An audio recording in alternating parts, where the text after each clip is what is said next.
From the short films I saw that were non-documentary style, my favorite was Napamata Ako sa Sadit na Kinaban. So artistic, super out of the box, or in this case, out of the rectangle.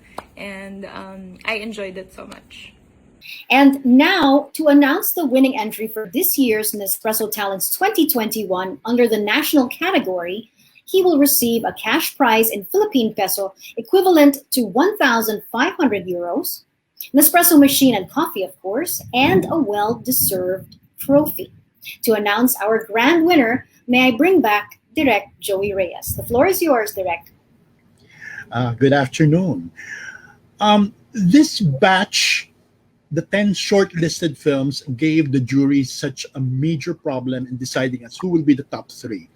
And when we finally decided on who will be the top 3, there was another deliberation as to who is going to be on top of the list.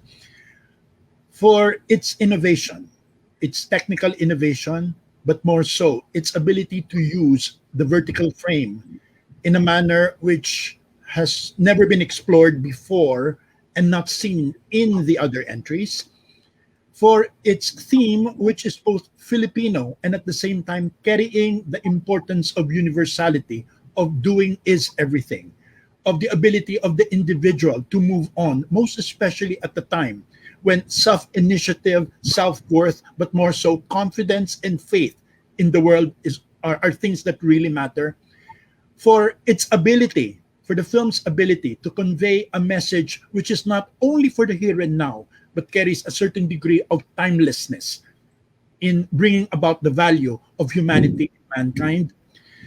The grand prize winner of the Nespresso Talents Philippines 2021 is Napamata Ako sa Sadit na Kinaban, or I Woke Up on a Little Planet, by Arianmar H. Rebata. Congratulations! Ang Kinaban da ima nagiikot sa ko. Ako ang nagiikot sa Kinaban. Mayo ining iniikutan. Mayo ining padudumanan.